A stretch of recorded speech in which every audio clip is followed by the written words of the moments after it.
السلام علیکم جی، پیر مل بلاگر۔ امید ہے کہ آپ سب لوگ خیریت سے ہوں گے۔ گوڈ فارمنگ کے ریلیٹڈ ایک اور ویڈیو کے ساتھ آپ کی خدمت میں حاضر ہوں۔ آج کی اس ویڈیو میں ہم بات کریں گے بکری کے بچوں کی دیکھ بھال کے حوالے سے۔ بچے کی پیدائش کے بعد فوراً اس کی ناک، منہ اور آنکھ سے جھلی وغیرہ صاف کر کے اس کے تھنوں میں پھونک ماریں اور اس کو صاف کریں، اور پھر بچوں کو ماں کے آگے رکھ دیں تاکہ ماں اپنے بچوں کو چاٹ لے۔ تھوڑی دیر بعد ماں کے تھن اور ہوانے کو صاف کر کے دونوں تھنوں میں سے دودھ کی چند پھواریں زمین پر گرائیں۔ اس کے بعد بچوں کو تھنوں سے بولی پلانے میں مدد دیں۔ اگر بچے ایک سے زیادہ ہوں تو تمام بچوں کو بولی یکساں مقدار میں پلانے کا موقع دیں۔ بولی بچوں کے پیٹ میں موجود مواد کو صاف کر کے ان کے جسم میں بیماریوں کے خلاف قوت مدافعت پیدا کرنے کا باعث بنتی ہے۔ اگر ایک بچہ ہو اور تھنوں میں کچھ بولی بچ جائے تو اسے برتن میں نکال لیں۔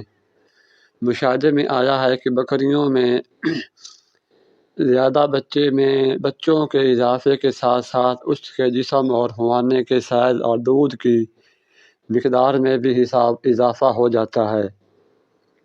پہلی مرتبہ بچہ دینے والی بکری اگر 2 یا 3 بچے پیدا کرے تو اس کے نیچے اتنا دودھ نہیں ہوتا کہ وہ اپنے بچوں کا پیٹ بھر سکے۔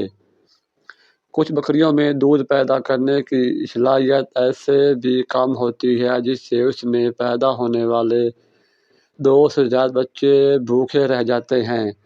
ایسے بچے دودھ چھڑانے کی عمر 120 دن تک کم ہی پہنچتے ہیں۔ بچے 24 گھنٹے میں سے جسم کے وزن کا 15 سے 20% دودھ پی لیتے ہیں۔ جس کے نیچے دودھ کم ہو ان کے بچوں کو ایک ساتھ دودھ پلانے کی بجائے باری باری دودھ پلانا چاہیے۔ جب کوئی بچہ اتنا دودھ پی لے کہ اس کی کوں نہ ہی پیٹ کے اندر ہو اور نہ ہی پیٹ سے باہر ہو تو سمجھ لیں کہ اس کی دودھ کی ضرورت پوری ہو چکی ہے۔ اس سے بچے کو ہٹا کر دوسرے بچے کو دودھ پلانے کا موقع دیں۔ اگر اس کی دودھ کی ضرورت اس کی ماں کے دودھ سے پوری نہ ہو تو ایسی بکری کا دودھ پلانے کی اجازت دیں جس کے بچے ایک ہوں یا جس کے ہوانے سے ضرورت سے زیادہ دودھ ہو۔ ایسی مادہ جس کے نیچے ایک بچہ ہو یا بچے تو زیادہ ہوں لیکن مر گئے ہوں یا باقی ایک ہی بچہ بچا ہو، بچے کی ضرورت سے زیادہ دودھ پیدا کرتی ہو بکری، اگر اس کا بچہ تمام دودھ پی لے تو وہ دست کا شکار ہو کر اپنی جسمانی توانائی میں کمی پیدا کرے گا۔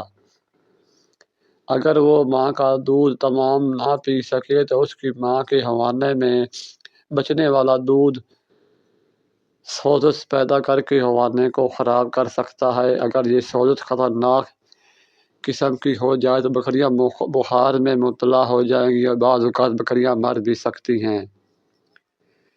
سردیوں میں بچے دینے والی بکریوں کے لیے پہلے 2-3 دن اہم ہوتے ہیں۔ جو بکری سخت سردی میں رات کے وقت بچے دیتی ہے ان کی دیکھ بھال مشکل ہوتی ہے۔ یوں رات کو پیدا ہونے والے بچے نمونیا کا شکار ہو کر صبح کے وقت مر جاتے ہیں۔ اس لیے ان کا میلاب 1 جنوری سے 15 ستمبر تک بند رکھنا چاہیے۔ اگر کسی صورت میں بکری حاملہ ہو جائے تو ایسی صورت میں رات کے وقت جب بکری بچے دینے کا امکان ہو تو وہ آدمی کو اس باڑے کے اندر اس کی ڈیوٹی لگا دینی چاہیے اور باڑے کے اندر انویلیٹر کا نظام ہونا چاہیے۔ ماں اور بچے کو دونوں گھر سے باہر نکالنے کے بعد فوراً 2 ہفتے تک باڑے کے اندر رہنا چاہیے۔ اس عرصے میں بچوں کو باڑے سے باہر چرائی کے لیے نہیں لے جانا چاہیے۔ اگر باڑے میں صاف جگہ ہو اور فرش پر خشک گھاس یا پرالی وغیرہ کی بچھائی موجود ہونی چاہیے، چونکہ بچے مٹی کھانے کے امکانات بہت کم ہو جاتے ہیں۔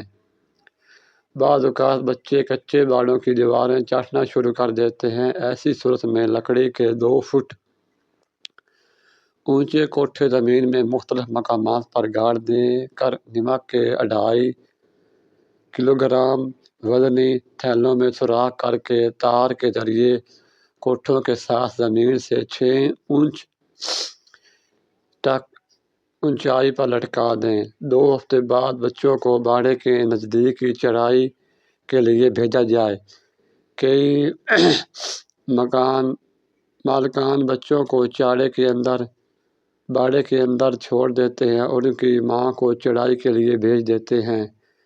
گرمیوں میں یہ عمل بچوں کے لیے نہایت ہی نقصان دہ ہوتا ہے، کیونکہ ان دنوں بڑے دن ہوتے ہیں، گرمی بہت زیادہ ہوتی ہے، پیاس بھی لگتی ہے بچوں تقریباً 5 گھنٹے تک دودھ ختم کر لیتے ہیں۔ اس کے بعد بچوں کی بھوک بہت زیادہ بڑھ جاتی ہے۔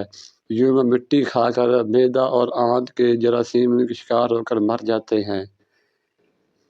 اس لیے 5 گھنٹے بعد بکری واپس آ کر انہیں دودھ پلائے بچوں کو، اور دوسرے ان کے لیے مٹی کے برتن میں تازہ پانی فراہم ہونا چاہیے۔ یہ تھی ہماری چھوٹی سی ویڈیو، امید ہے آپ کو پسند آئی ہوگی۔ جزاک اللہ۔